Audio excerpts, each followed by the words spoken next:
You're listening to an Ono Media podcast.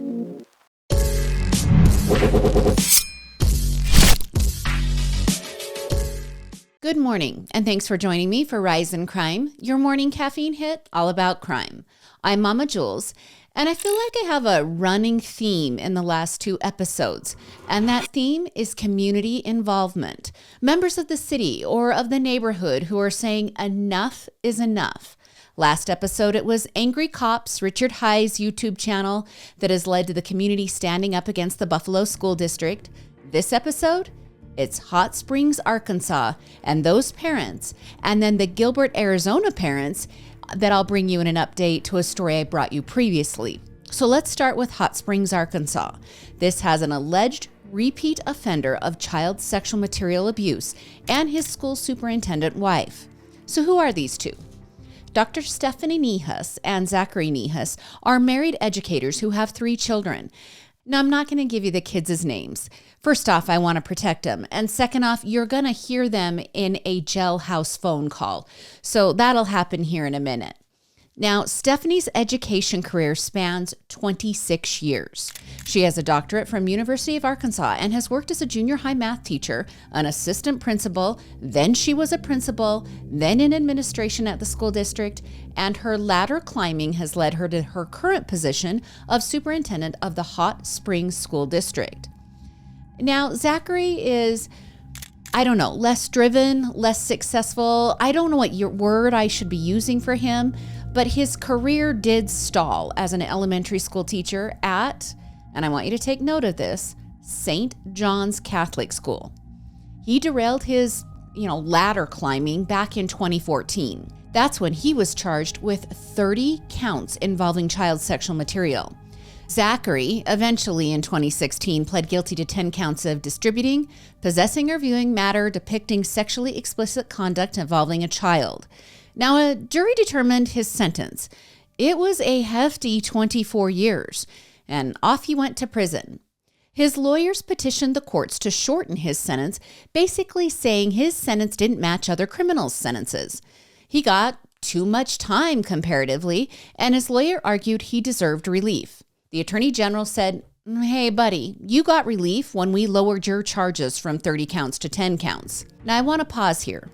A jury was forced to view the explicit images and videos, and one jury member said the material was so disturbing and graphic that they had to seek mental health counseling following their jury service." Okay, that's disgusting, and my thoughts are with those who were just doing their civic duty and serving on that jury. Okay, so back to this petition. His relief wasn't granted. But somehow, in the prison system, maybe it was COVID, maybe it was overcrowding, maybe he fulfilled some sort of class schedule. Whatever it was, Zachary was released early in 2022 after serving just 6 years of a 24-year prison sentence. Now, while researching this case, I found a Facebook post from March of 2023, so 2 years ago. In this post, the Arkansas Justice Project is calling out this atrocity, telling the story of Zachary's case and highlighting that he, at that time, had been rehired as a teacher. Yes, a sex offender on probation has been rehired as a teacher. 2 years ago, the community was already on edge about this. That post from the Arkansas Justice Project points out that Zachary had still not registered as a sex offender, even though his terms of parole required him to register. The post also points out that he accompanies his wife, who is the superintendent, to school activities. His whole life is centering around the youth of his community, and he has been found guilty and served time for disturbing child sexual material. And he's on probation until 2040. Now, another behavior that the community was struggling with was the fact that Zachary would allegedly enter and exit district school buildings without scanning his driver's license. The post claims that all other employees have to scan their IDs, but that was suspended for Zachary. Now, this outrage back in 2023 led the school board to issue a statement in regards to Zachary being on school campuses. In that statement, they cited the district's policy 6.10, which reads, Megan's Law, or the law regarding sex offenders on campus, allows level 1 and 2 sex offenders to visit school campuses at activities where their child or children are present. Well, 2 years of concerns by the community has now been possibly validated because 6 days ago, Zachary was arrested on parole violations. His house was raided and devices were found that weren't allowed per his parole terms. Those devices were labeled as conduits for Zachary's, quote, evidence of crimes. Now, that whole phrase reads to me that the powers that be knew he was allegedly back viewing child sexual material or potentially involved again with child sex material chat rooms. Now, following his arrest, Stephanie Nihas sent an email to district staff. It read as follows. Good afternoon, HSSD colleagues. I would like to share some personal information with you. My husband was arrested on a parole violation this afternoon. I am not sure if or when it may hit the media. I do not know much at this time. I will share more with you when I know more. I simply ask for prayers for our family. If you have questions, please don't hesitate to reach out to me. My number one concern at this time is our children. Now that last sentence, it has an exclamation point behind it. My number one concern at this time is our children. Again, really? You have led a district that allows a sex offender to roam around freely, and your number one concern is, quote, our children. Kind of seems a little rich to me. Okay, I'm going to have you listen to a jailhouse phone call between Stephanie and her husband. This is right after the arrest. Pay attention to Zachary's story. I need you to listen about how he explains he got back into viewing or participating in child sexual material. And also pay attention to how his own children react in the phone call. It's kind of long, but it's worth the listen. Stephanie Nahus. Hi. Hey. I was on the phone with Vanessa. Do you want me to hang up? No. Okay. No. Where are you? I'm at the detention center in the Okay. holding area. Just got brought in. I don't know what to say. I'm a weak failure. You've got to stop lying to me. That's all I've got to say. Like, Zach, there's no reason this should have happened. No reason. You have support. You have love. You have someone here who asks lots of questions, and you lied and you lied and you lied, and that's not fair. And our kids, it's our kids that you're hurting the most. I know. I've been thinking about y'all the whole time. So I'm, like I said, just a weak failure. I do have no excuse. How long has it been happening? I mean, I don't want you to say a lot, because obviously, but... Yeah. Well, that phone there just last week, but I had gotten a cheap tablet at Walmart and was using that. But are you still there? Yeah, I'm here. Okay. But, you know, Stephanie, it was the same case, although it's much more frequent now, where I look at it and then I delete it and say never again. I just feel like an idiot. And it was, you know, mostly the visits with Father George. And there was one, it was about a month ago, that he said, you know, because I would do a confession, I would tell him everything in confession.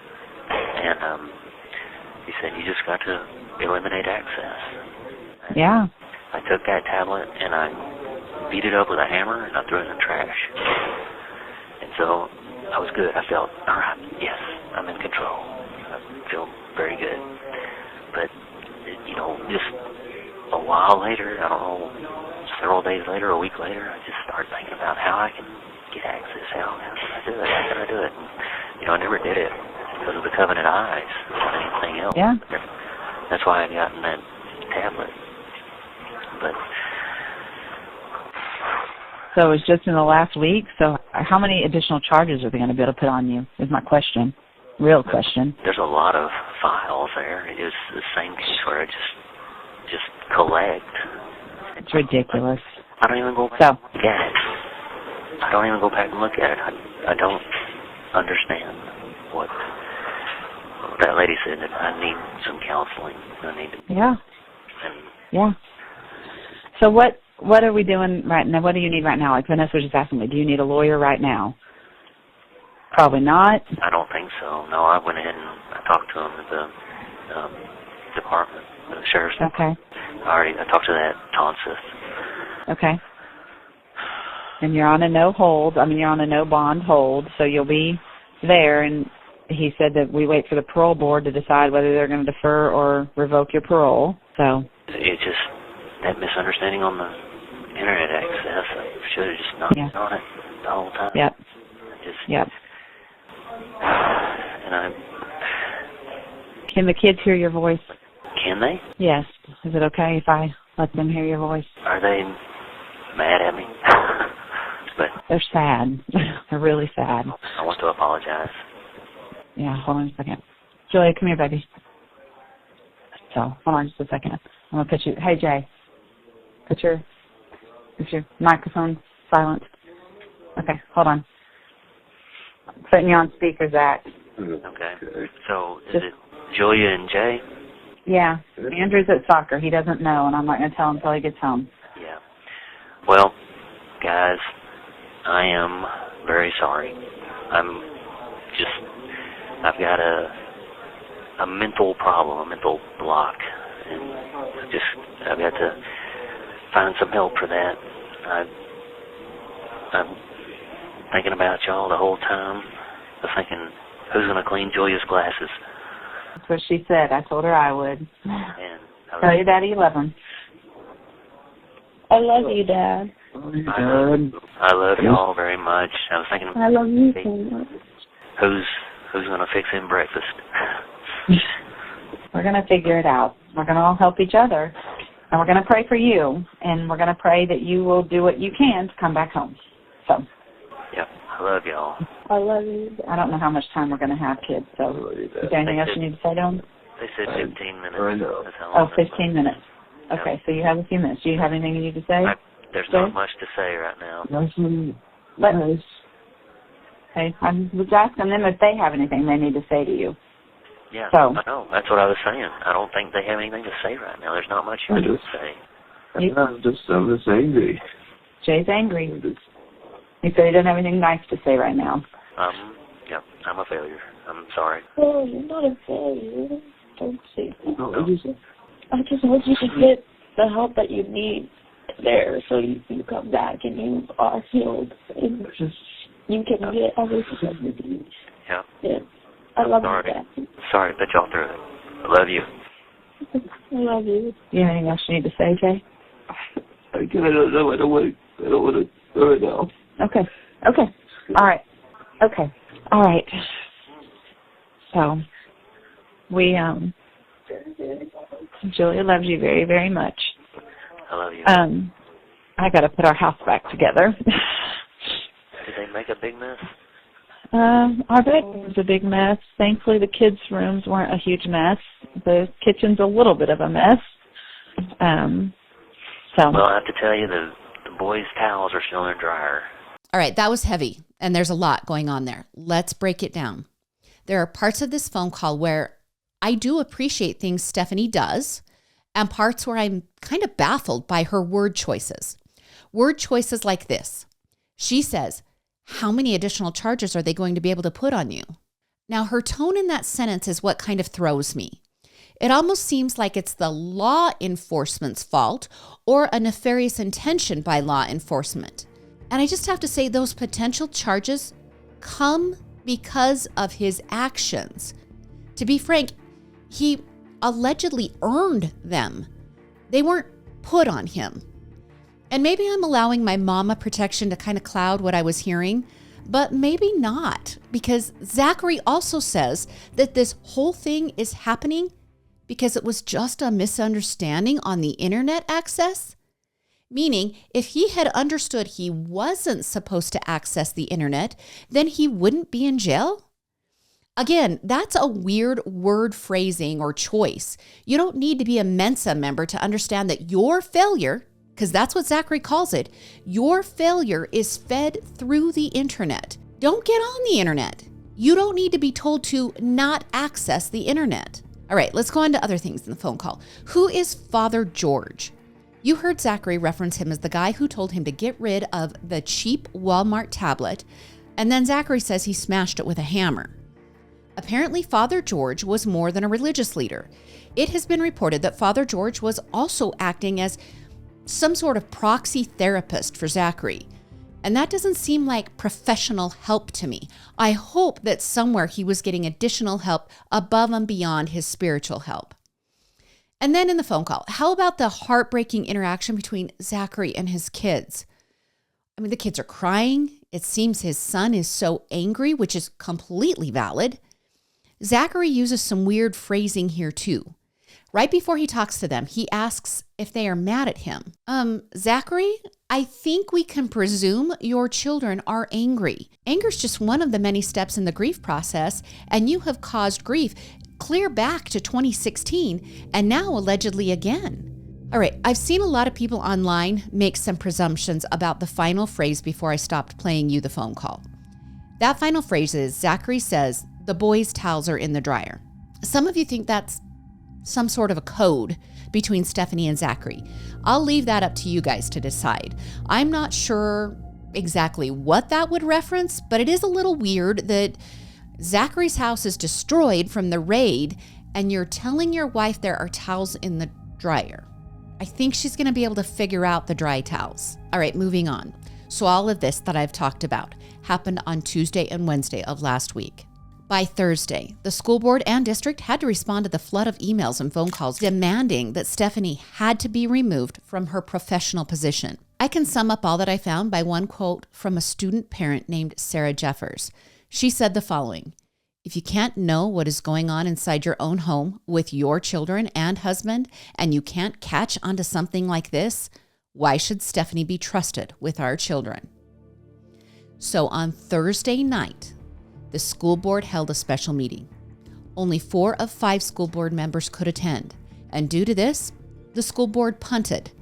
They said they had to postpone their decision about Stephanie. Here was their official statement. The board of directors of the Hot Springs School District is fully committed to student safety and is horrified by all forms of child abuse and child sexual exploitation. We understand that the community shares this deep commitment to children and to this district. With only 4 out of 5 board members present, the board does not feel equipped to make any decision concerning leadership and staffing. At this time, Dr. Nihas will continue to lead this district, and she has the support of the school board. The board plans to call a special board meeting on May 15th to reconsider this matter when more information is available and when all board members can be present. Okay, I'm sure you have plenty of thoughts about that. I do too, but let's move on. That very night, after that school board meeting and after that information was released by the school board, that same parent, Sarah Jeffers, and others committed to filing a lawsuit against the district. And I don't know if that threat had enough weight or if the school board just rethought things, but on Friday, they changed course. On Friday, the Hot Springs School Board placed Stephanie on administrative leave. They appointed an interim superintendent and then said Mike Hernandez would become the superintendent in the fall. The school board did not clarify if the leave is paid or unpaid. And that question of paid or unpaid was asked directly to the board by the crowd assembled, and the board did not answer the question.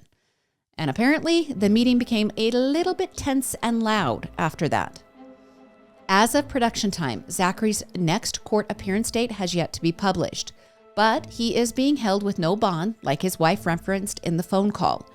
It has also been reported that he will possibly try for an insanity defense. I think if you took a hammer to your device, that might indicate you knew what you were doing was wrong, and you also knew you needed to stop it or cover up for it. Okay, that doesn't really play to insanity. I'll keep you updated as this moves forward. Let me know what you think in the comments. And now, our second community outrage case. Finally, we have some sort of move towards justice in the Preston Lord murder out of Arizona. At least 1/7 of justice was served. I covered this case extensively in March and August of last year. If you want to head back to those episodes, you can, but here's a brief recap. On October 28th, 2023, 16-year-old Preston Lord attended a Halloween party. It was a massive party, more than 100 teens, and it was in Queen Creek, Arizona. The party was held at a private home, but it kind of spilled out into the neighborhood streets. Somewhere in the party atmosphere, a confrontation erupted over the theft of a gold chain belonging to one of Preston's friends. And when you've got that much teen angst in a large group, it predictably escalated into a violent assault when a group of teens, later identified as members of the Gilbert Goons, targeted Preston on a nearby street. He was beaten, kicked, and stomped upon, sustaining severe injuries. Despite immediate medical attention provided at first by some of the teens and then quickly by arriving medical personnel, Preston died from his injuries 2 days later. The incident shocked the community and prompted an extensive investigation. And this is where it got all crazy. There were civil suits, cover-ups, investigations into school districts, a battle between Queen Creek law enforcement and Gilbert, Arizona law enforcement. The mounting pressure led authorities to identify 7 suspects: Talon Renner, William Owen Hines, Talon Vigil, Dominic Turner, Taylor Sherman, Treston Billy, and Jacob Meisner. These young men, who were either affiliated with the Gilbert Goons or had aged out of the Gilbert Goons, ranged in age from 17 to 20. Their charges included first-degree murder, kidnapping, and aggravated robbery. Now, some of these young men had seen the inside of a detective's office before. They had been accused of criminal behavior, but the response by Gilbert police had been, shall we say, light touch. Well, the community rallied behind Preston's family in an effort to highlight this affluent, rich, white boy gang called the Gilbert Goons. And prior to Preston's death, the gang had been linked to a series of assaults, often involving group attacks on individuals, which were sometimes recorded and shared on social media. Now, despite these incidents, law enforcement had not formally recognized them as a gang until after the fatal attack on Preston. Finally, on Friday, the first of the 7 faced a judge for sentencing in his role in Preston's death. 19-year-old William Owen Hines was sentenced to 12 years in prison for the charge of manslaughter and 5 years in prison for a separate aggravated assault charge in a drunk driving case. The 2 sentences will not run concurrently. Hines will receive credit for the 456 days he has spent in jail awaiting the sentencing. Judge Scott McCoy chose to not give Hines the maximum sentence of 21 years for several reasons. He said he had rarely seen a defendant so anxiously willing to plead guilty. He also said he took into consideration that Hines was young and addicted to substances, which probably factored into his eagerness to repeatedly assault and cause pain to others with his fellow gang members. Something interesting happened here. This sentencing was about Preston Lord's death and his drunk driving incident. But when Hines spoke to the judge and those in the gallery, he openly recognized he had harmed others, other victims of his gang violence. His parents spoke, saying they supported the sentencing, but they wanted everyone to know that Hines was a compassionate and remorseful man now that he is not being controlled by his alcohol abuse. Preston's stepmother told the court that she hoped Hines felt the weight of the pain that he had caused their family and the community. She looked at Hines and said, "I hope that every day for the rest of your life, you remember his name, his face, and the life you took." Now, Hines was initially charged with first-degree murder, but as part of the plea deal, his charge was lowered to manslaughter. And Hines was charged in 2 other beating episodes by the Goons, one at an In-N-Out Burger parking lot. But as part of his plea deal, he was given only probation in those assaults. Now, it was revealed that Hines had told a friend the day after the beating of Preston that he had repeatedly kicked Preston in the stomach, but that the other defendants had kicked and stomped Preston's head. So what about those other 6 young men? Well, Jacob Meisner and Taylor Sherman have now requested settlement conferences. I would guess we'll see plea deals with those 2 young men soon.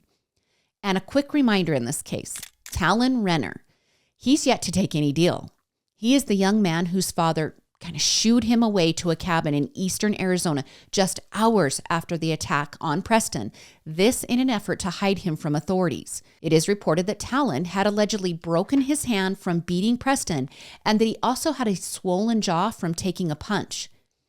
Even though his dad tried to hide him, allegedly, Talon apparently sent Snapchat videos referencing a joke about Preston's funeral having to be closed casket.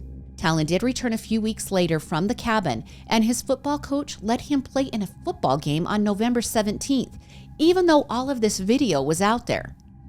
That coach lost his job. Now, no charges have been filed against Talon's parents.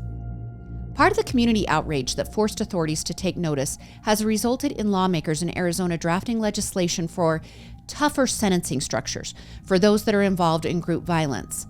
And Preston's grandfather has some pretty harsh words for those in leadership in Gilbert. He feels Gilbert officials need to face responsibility for turning a blind eye to the string of attacks by the Gilbert Goons that occurred for more than a year before Preston's death. He called out the entire police force, the Gilbert City Council, and the Gilbert City managers, saying if they had done their jobs, Preston might still be alive. And can I insert my own opinion here? If Preston's death had happened in Gilbert instead of Queen Creek, I'm not sure I would be giving you this update today. Now, as I have before in my previous podcasts on this story, a big shout out to the Arizona Republic for their intense and massive reporting on this issue, which was absolutely instrumental in the arrests of the 7 young men. The publication has documented 18 individual attacks involving 95 people, and those attacks date back to a year before Preston was murdered. Like I said, it's just 1 down and 7 to go. I'll watch the process of the other 6 defendants and keep you updated. I'm also watching the civil lawsuit filed by a father of a severely bullied young man, of course, claimed to be by the members of the Gilbert Goons. That lawsuit was also a catalyst to the city of Gilbert and the school district taking their first actions in addressing the Goons.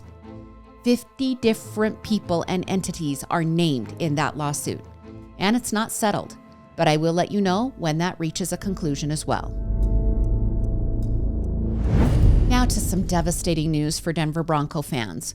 Former Denver Broncos quarterback and now Broncos executive John Elway is mourning the loss of his longtime friend and business partner, Jeff Spurbeck. Jeff and John met back in the 1990s when Jeff began helping John with his sports career. They later became business partners when they started Seven Cellars Wine Manufacturing. Well, on April 26th, Jeff was riding on the back of a golf cart driven by Elway at the Madison Club in La Quinta, California. Okay, this is a resort community. There's luxury homes, gorgeous golf course. And when I say luxury homes, I mean like $12 to $25 million homes. Several of the Kardashians have or have had homes there. Tim Cook, the CEO of Apple, has a home. Nike co-founder Phil Knight has a home on the 14th hole of the golf course. Justin Bieber has a home there. Now, this resort living includes like movie theaters and an exclusive food market and restaurants, both fancy and casual. There's a full fitness facility with tennis and pickleball and swimming pools. It's kind of like their own little private world. So when I say Jeff and another man were riding on the back of a golf cart, they weren't on the golf course. The cart has been reported as smaller, seating either 2 or 4 people, but on that night, 5 total people were on the cart, 3 men and 2 wives.